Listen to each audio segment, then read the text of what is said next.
Hello po mga kababayan, si Dante Maravillas po, vlogger, broadcaster from Albay, Bicol Region. So ngayon po, pag-usapan natin yung mga magagandang balita, good news para sa ating mga mamamayang Pilipino.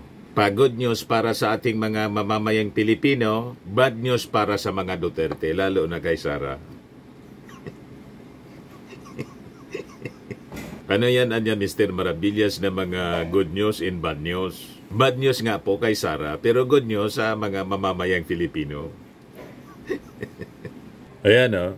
Philippine economy grew by 5.4% in the first quarter of 2025, sabi po ng Philippine Statistics Authority.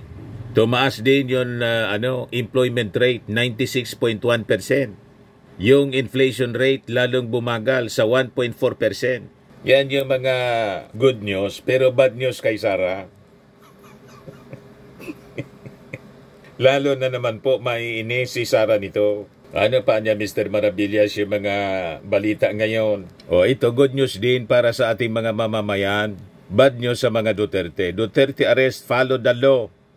Government officials to answer ombudsman complaint. Ito yung matinding bagong controversy. 1 million per day seminar and 1 million per step highway in Davao City. Binulgar mga kababayan ng isang journalist from Davao, si Ver Bermudez. Nagsingawa na po mga kababayan. Good news kasi nalaman ng ating mga mamamayang Filipino. Bad news kasi nabuking sila. Ito pa yung balita. Boeing assure security for BP Sara at DOJ hearing. Yung kasong inciting to sedition, pagbabanta sa ating Pangulo po. Pag-usapan din natin itong naging posisyon ni Attorney Father Ranhilio Calangan Aquino tungkol sa reklamo ni Amy Marcos na mali yung pagka-aresto kay Digong. Nasabi ni Boyeng Rimulya, publicity stuntman lang anya for election. Why the haste, sabi po. Kinaso yung mga top officials ng ating administrasyon ni Amy Marcos. Kasama si Boyeng, yung Senate investigation ni Amy in aid of Digong. So yan ang mga topic natin na pag-uusapan mga kababayan ngayong araw na to. Pero before natin na pag-usapan po, dito muna tayo sa joke time para ma-relax. Padala ni Marites H. Dones. Tinanong ng misis yung kanyang mister. Sabi ng kanyang misis, Han, sino si Trixie? Sabi ng mister, ha? Kabayo yun. Yun yung pinustahan ko kahapon sa karera, pangalan Trixie. Sabi ni Mrs., ganon, na animal ka, sagutin mo itong telepono mo, tumatawag yung kabayo mo.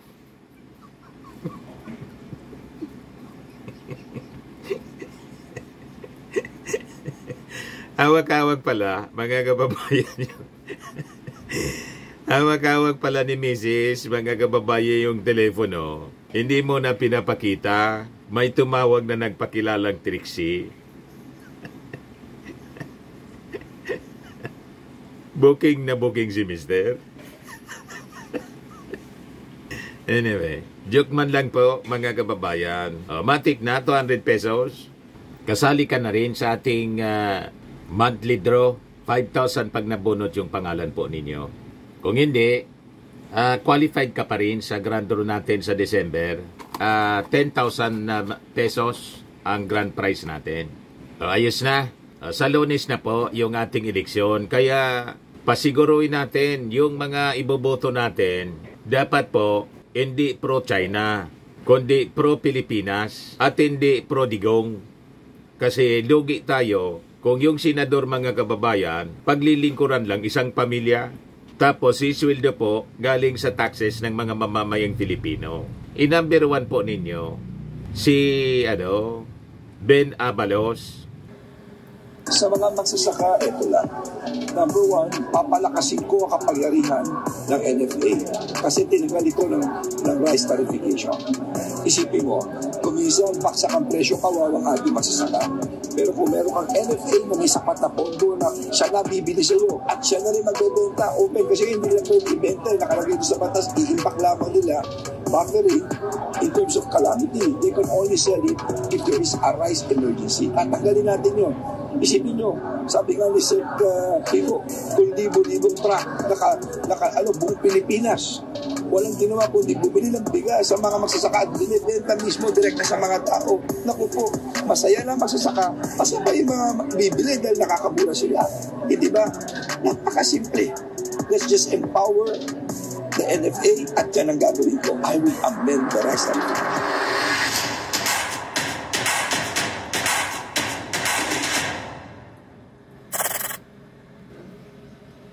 Barangay, para sumuporta sa inyo, nandito lang po kami sa likod ninyo, Senator Benhar Avalos. Ang kuryente natin ay pangalawa sa pinakamahal sa buong Asia. 20 years ago, pinindigan ko ito. Kung ako'y congressman, pumutol ako rito sa pagwis. The most overtaxed in the whole world ay ang kuryente natin. Yan ang una ko'y kampay para bumaba ang kuryente, tumami negosyo, tumami trabaho, at tumaang ang buhay ng bawat Pilipino.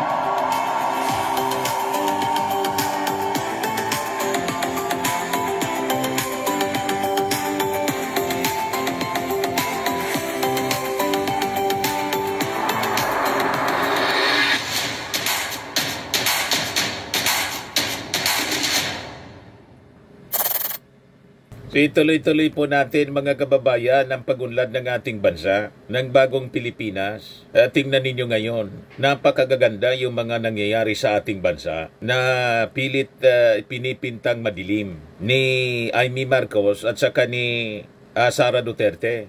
So, ito yung mga ebidensya, mga kababayan, na paganda ng paganda yung economy ng ating bansa. Yan o. Kapapasok lang na balita, Philippine economy grew by 5.4% in the first quarter ng 2025. Sabi po sa data ng Philippine Statistics Authority. Breaking news ya. Sabi diyan, tumaas ng 5.4% ang gross domestic product or GDP growth rate ng bansa sa unang quarter ng 2025 ayon sa PSA. Pumapangalawa ang GDP growth ng Pilipinas sa mga kapitbahay nating bansa na nakapaglabas na rin ng kanilang first quarter 2025 GDP figures. Ang lamang lang sa atin mga kababayan yung Vietnam 6.9% yung GDP growth rate. Pangalawa tayo, talo pa natin mga kababayan yung China Pangatlo yung China. Pero pantay haros 5.4. Pinantayan na natin yung China. Indonesia 4.9. Malaysia 4.4%. Kaya na-insecure na sa atin mga kababayan yung China. Ganun talaga sa mga kapitbahay na mainggitin. Tulad ng China, may mga kapitbahay din po na hindi mainggitin. Hindi natin nila lahat. Kaya lang itong China po, mainggitin. Talagang sinasabotay po yung ating economy. Noon pang panahon ng ating dating Pangulong Ferdinand Idralin Marcos Sr. Nainggit sa atin. Kasi noon, we were next to Japan, mga kababayan, in terms of economy. Talo pa natin kahit yung South Korea. Napabayaan po. Ang ginawa ng China, sinabutahe yung ating politika. In-infiltrate po tayo. Finance nila yung rebellion dito po sa sa ating bansa. Ito na tayo ngayon. Kaya huwag tayong paiisa sa kanila at labanan natin yung kanilang infiltration at paniniktik sa ating bansa at pangingialam po sa eleksyon. Kaya sinasabi ko sa inyo, huwag ninyong iboboto po yung mga pro-China kasi ang agenda nila, agawin yung ating kayamanan. Yung yaman natin sa West Philippine Sea. Kasi nga po yung China, malaking bansa sila at napakarami ng kanilang populasyon. Kaya iniintensyonan po kahit yung hindi sa kanila. You see? So ngayong eleksyon po, huwag tayong boboto huwag nating iboboto yung mga pro-China. Dapat pro-Philippines. Alam na ninyo kung sino-sino sila. We are on the right track mga kababayan. Pati yung employment rate 96.1%. Sabi dito sa report ng Philippine Presidential Communications Office, na natili sa 96.1% ang employment rate sa bansa nitong Marso 2025. Nasa 48.02 milyon ang bilang ng mga Filipinong may trabaho, ayon sa pinakabagong ulat ng Philippine Statistics Authority. Pati yung ating inflation po, o pagtaas ng mga bilihin po, bumagal siya. 1.4% nitong April 2025. So sabi dito sa report ng Presidential Communications Office, pagbagal ng food inflation sa 0.7% mula sa 2.3% ang pangunahing dahilan, kasunod ng pagbaba ng presyo ng bigas sa ikasampung sunod-sunod na buwan. Mas mabagal na pagtaas ng presyo ng gulay, karne at isda. So, hindi totoo po yung mga sinasabi ni Sara Duterte at saka ni Amy Marcos na binalot na tayo ng kadiliman. Yung isipan lang po nila yung binalot ng kadiliman kasi maitim ang kanilang budhi. Hindi nila ma-appreciate yung mga magagandang ginagawa ng ating Pangulong Bongbong. Alam na ninyo kung bakit, kung ano yung dahilan. Nabuking yung mga masasamang hangarin nila. Ayaw nang patapusin yung ating Pangulong Bongbong. Gusto nilang iluklok si Sara. Hindi na po makapaghintay, matindi. Kaya yung pag-ikot ni Sara sa buong Pilipinas, walang ginawa, manira po. Wala bang sinasabing plataforma. Lahat lang panlalait, paninira. Ginamit pa mga kababayan ni Amy Marcos yung Senado. Tapos, biglang nag-file sa ombudsman ng reklamo. Kaya kini-question po ni Secretary Remulla. Sa tingin ni Remulla po, it is just a publicity stunt for election.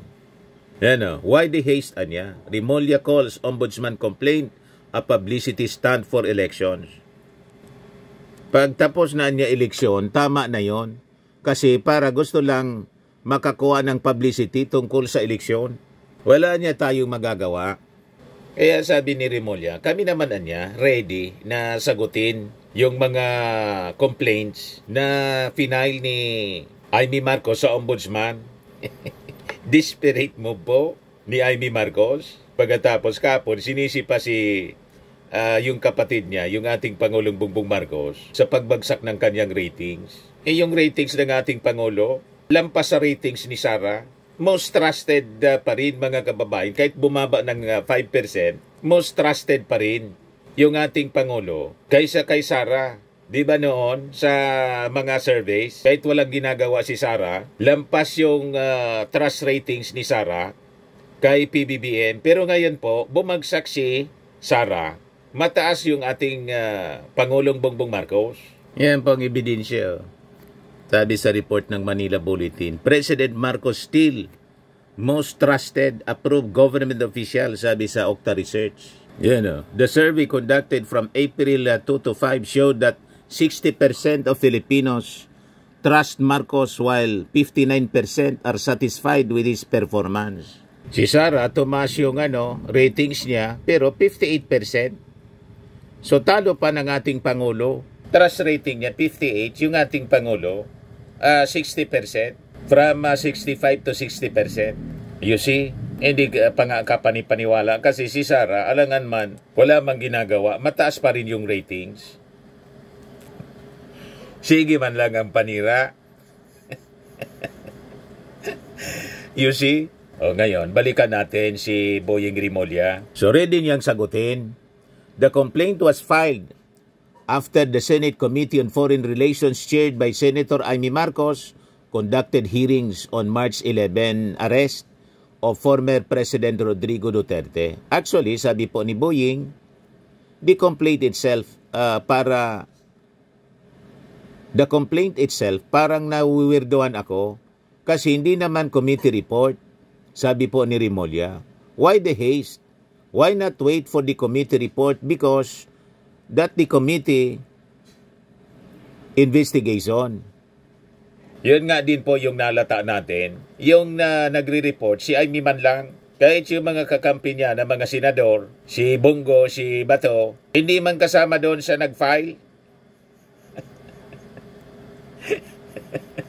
Itong si Bato, si Bongo po, siguradong hindi man ikinakampanya si hindi man kinakampanya si Amy Marcos. Pati yung mga DDS, lahat kontra kay Amy Marcos. Si Panilo po, never daw niyang iboboto si Amy Marcos. Kaya mag-isa si Amy. Malamang sa malamang talagang matatalo si Amy ngayong eleksyon. Deserve niya. Yung mga Duterte po, kahit lagi niyang kasama si Sara Duterte, galing naman doon sa Zamboanga. Nagbukas po ng satellite office, yung Office of the Vice President. Laging kasama si Amy. Yung mga supporters ni Sara, hindi man yun iboboto si Amy. Nagkamali si Amy ng kanyang desisyon. Yung sinasabi niyang pagbagsak ng kanyang rating, sinisi pa sa ating Pangulo. Isisi mo sa masama mong ugali. Yun ang dapat mong sisihin. Tulad ni Sara, ang trouble ni Sara, mga kasong kinakaharap, patong-patong na kaso, consequences ng kanyang mga masamang ginawa, masamang ugali niya. Damay si Amy Marcos. Pero sabi ni Boying, binibigyan ko niya ng garantiya yung security ni Sara Duterte. Kasi bukas, haharap pala si Sara sa DOJ. Yung kasong sedition po, inciting to sedition, tapos yung pagbabanta sa ating Pangulo. Ito yung balita. So bukas, pupunta sa sa hearing si Sara. Sabi niya, tingnan natin kasi si Sara po, hindi mo pwedeng pangawakan yung kanyang mga salita. Pag sinabing pupunta, hindi pupunta. Pero tingnan natin. Kasi sabi niya, pupunta siya. Pag hindi siya pumunta, alam na ninyo ang mangyayari. May proseso po. Pag hindi siya sumunod sa proseso, malamang kalad ka rin din siya tulad ni Kibuloy. Idediretso po ang kaso. Mag-appear siya, hindi siya mag-appear. Sunod niyan, pag nasa husgado na po ang kaso, yung korte maglalabas po ng warrant of arrest. Baka mauna pa mga kababayan siya na maaresto kaysa kay Bato at Bongo mula sa ICC. Dito, hindi mula sa ICC kundi mula sa DOJ. Diba? Yung mga mga supporters nila, hindi man makaipon ng mga tao para mag-people power. Wala po eh. Nag-try sila na mag-ipon-ipon mga kababayan sa Diwasang Bonifacio. Last week yata yon. Wala talaga po. Wala ng tao. Si Panilo, sige panawagan ng people power. Mag-rallyan niya kayo. Ikaw na yung mag-organize Panilo ng rally. Sige panawagan po ni Panilo sa social media. Wala man po wala mang sumunod sa panawagan ni Panilo. Parang si Harry Roque na sige panawagan ng pag-aalsa. Bumalik ka rito. Ikaw yung mag-organize, mamuno, hindi yung nandyan ka sa Europe. Tama po mga kababayan. Saan ka nakakita na gusto mong mag-lead, pero nandyan ka sa malayo. Isusubo mo yung mga tao. Bali? Sabi dito ni Remulla, pwede naman sila. Sara Security pumunta dito to secure the premises, and it's going to be the call of the Prosecutor General. Hindi ako ang nag-handle ng hearing, sabi po ni Remulla. Duterte has been formally summoned by the Department of Justice to appear at a preliminary investigation May 9 and 16 at 2 p.m. in connection with the grave threats and inciting to sedition charges filed against her by the National Bureau of Investigation. The NBI lodged complaints with the DOJ after Duterte, during an online live stream, said she had instructed someone to assassinate President Ferdinand Marcos Jr., First Lady Lisa Araneta Marcos, and House Speaker Martin Romualdez if an alleged plot against her were to succeed. NBI investigation concluded that her remarks constituted both grave threats and incitement to sedition. Sasabihin na naman ni Sara, ginigipit siya. Paano ginigipit? Na nagbanta ka, kaya may kaso ka, nagbanta ka, at nanggatong ka pa para mag-alsa yung mga tao, di inciting to sedition.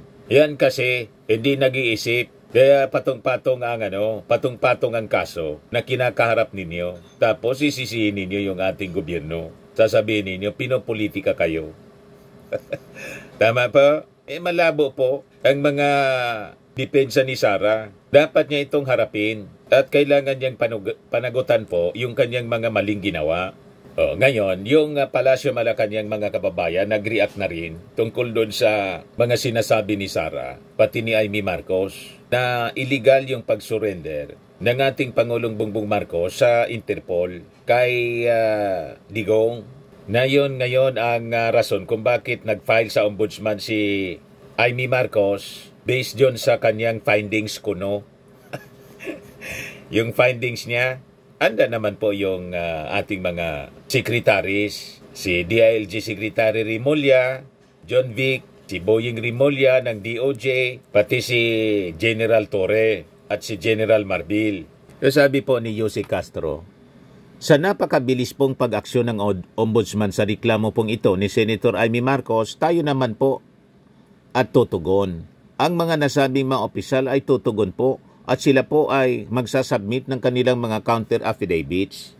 At muli, sasabihin natin ang kanilang mga ginawa ay naayon sa batas. Ngayon, doon sa sinasabi ni Amy Marcos na ito niya ay pag-surrender ng ating sovereignty sa foreign power, kinontra ito po ni Castro. Sabi po ni Jose Castro, Mr. Marcos should be held liable.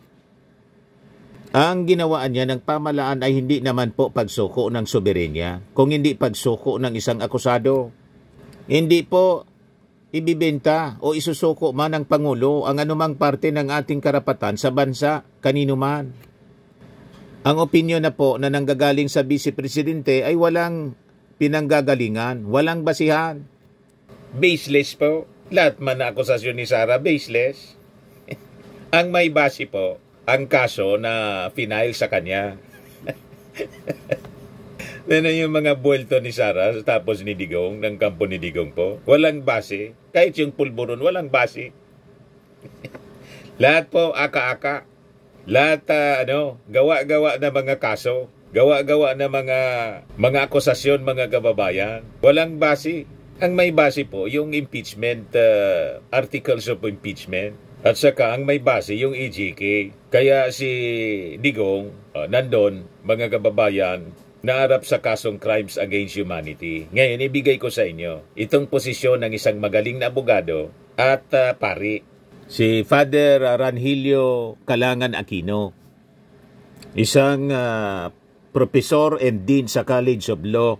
Sabi niya, filing criminal and administrative charges against those who enforced the warrant of arrest and effected his surrender to The Hague is wrong on the following grounds. Meaning, yung final, mga kababayan ni Amy Marcos sa ombudsman na kaso laban kina Secretary Rimulya, General Torre, General Marbil, at iba pa, mali. Sabi yan po ni Dean, Father Ranhilio Aquino. Ano yung mga base? Sabi dito. On the following grounds, pending before the Supreme Court is a petition for habeas corpus in behalf of Mr. Duterte. It is precisely the office of the writ to test the legality of the arrest and surrender. It constitutes interference with the judicial processes for criminal charges to be filed against the enforcing public officers as it preempts a judicial determination of the legality and regularity of the arrest and surrender. Sabi niya, the legality of the arrest and surrender as well as the jurisdiction of the ICC are issues properly raised before the ICC and resolved by it, not the committee of Senator Marcos. So mali mga kababayan, pati yung committee ni Senator Marcos, ni Amy Marcos, mali yung mga pinagagawa po. Kaya tama yung naging statement ni Rimulya. Publicity stunt niya ito para in aid of election. Para lang niya ito sa eleksyon. Mga desperate na mga galawan mga kababayan ni Amy Marcos, baka maisalba pa niya yung pagbagsak ng kanyang ratings at eventual defeat sa Monday election po. Pag natalo po siya, kagagawan niya po ito lahat. At ito kasalanan niya. Dumikit siya sa kanyang kaibigan na may sumpa. Sumpa ng masamang ugali.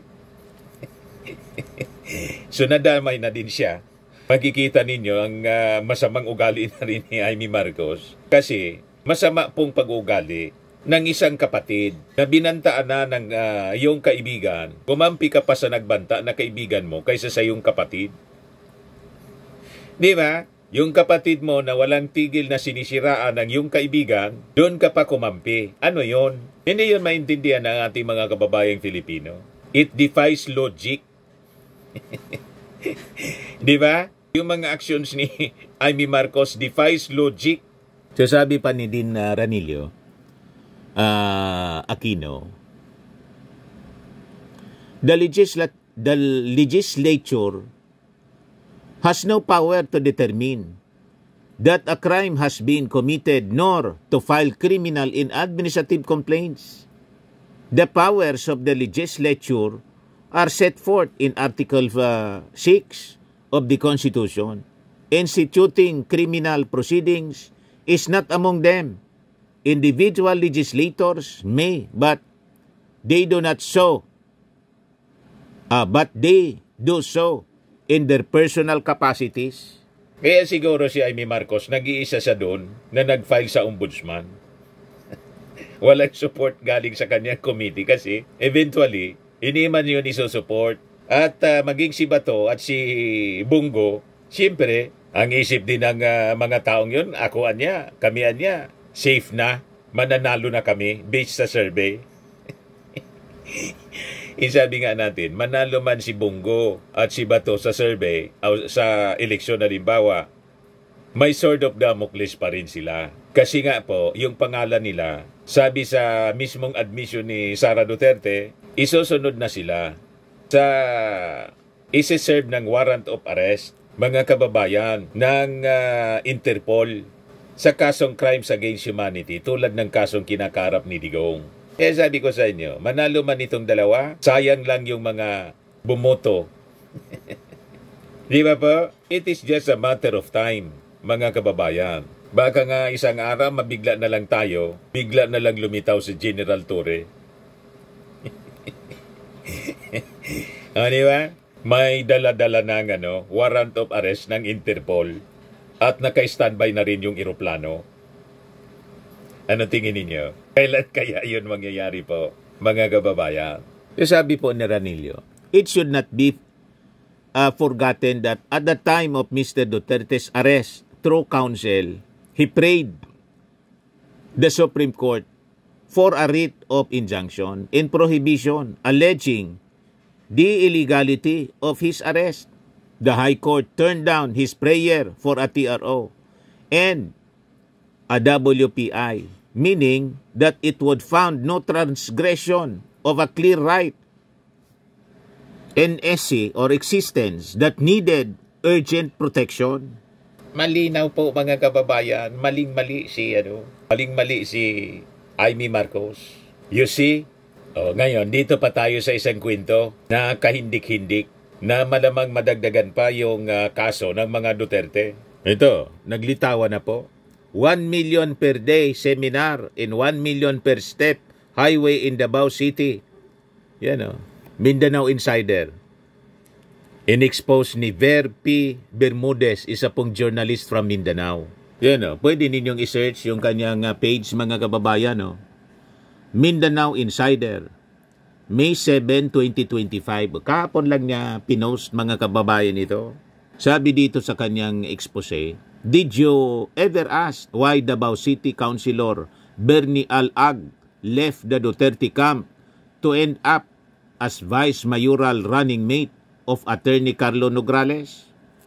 Well, Al-Ag did not exactly abandon the Dutertes. He was booted from the local political party after he questioned a controversial item in the last year's supplemental budget of Mayor Baste Duterte.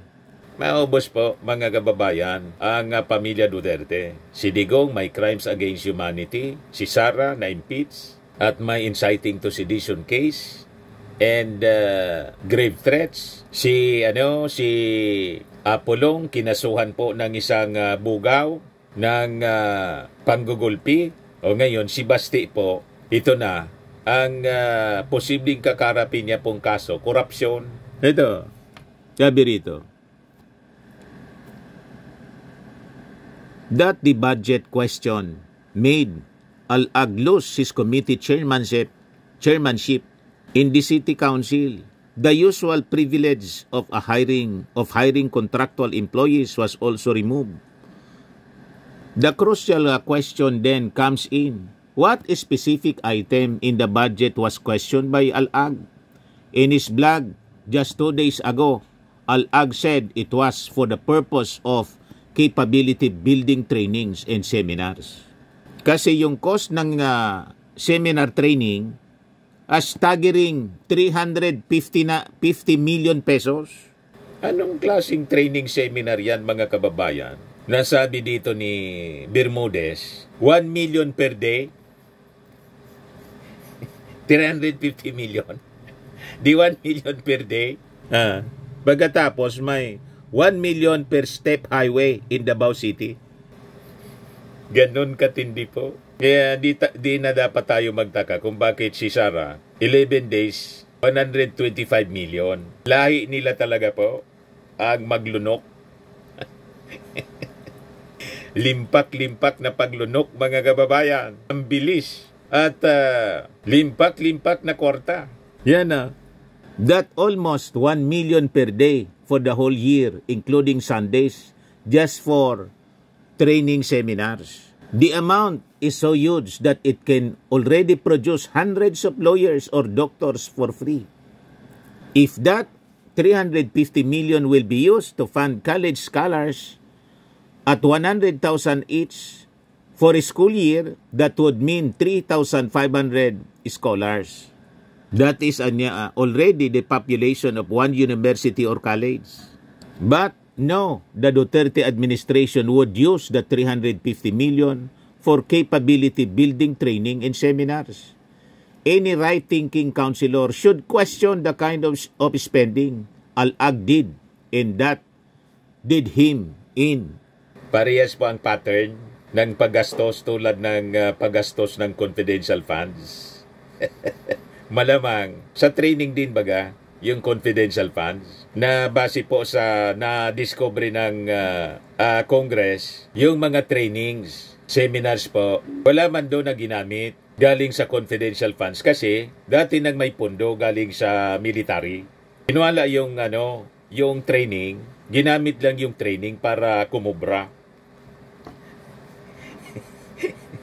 You see, yun ang mga na-discovery sa investigation po ni Joel Chua, Committee on Good Government. Kaya galit na galit si Sara. Nang pumunta sa Maynila si Sara Duterte, doon sa Tondo meeting, may hawak-hawak si Sara na apple. Sabi doon sa kandidato nila para congresswoman na babae sa distrito ni Chua. Ito niya yung apple, isaksak mo niya sa bibig ni.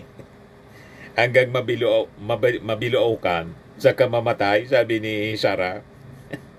Matindi po. O ito pa, mga kababayan. 1.6 billion per kilometer road. That 1 million per day seminar training reminds us of the expensive Davao Coastal Road project contracted under former President Rodrigo Duterte. The Davao Coastal Road, believe it or not, is costing the taxpayers 1.64 billion per kilometer. The usual cost of a 4-lane road is anywhere between 140 million to 200 million per kilometer only. Matindi po, mga kababayan. 1.64 billion per kilometer. Napakamahal. Kasi ang actual cost, mga kababayan, is anywhere between 140 to 200 million man lang per kilometer. Sabagay. Kaya nga po, mga kababayan, doon sa confidential confidential funds ni Sara, parehas ang pattern. Yung nirenta na safe house po, may isang safe house baga na 250,000 yung renta per night. Matindi po. O ngayon naman, ito siguro yung natutunan ni Sara sa kanyang tatay. Yan o. Mas matindi ito. 1.64 billion per kilometer. Yung pinagawang coastal road na pinagmamalaki nila dyan sa Davao. Yan ang sabi rito. Expose po ng isang journalist na si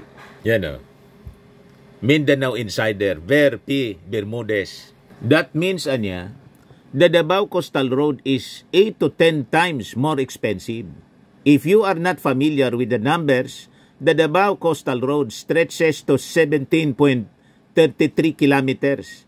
In the present budget for the project has already reached 33.77 billion pesos. The project is not yet complete, so inflationary cost could set in if the project takes longer. Out of the 33.77 billion budget, 5.28 is earmarked for road right-of-way expenses. The civil works or the road building is therefore 28.5 billion pesos. Divide the 28.5 billion by 17.33 kilometers, and the cost per kilometer becomes 1.64 billion pesos. Kinompute na po, ginamitan ng mathematics. Simple mathematics po. 1.64 billion per kilometer yung gastos, mga kababayan, sa construction. Tingin ninyo, jackpot? That means, anya, every meter, repeat, every 1 meter of the Davao Coastal Road is worth 1.6 million pesos. Kada metro, you can stand on that road and take 1 footstep.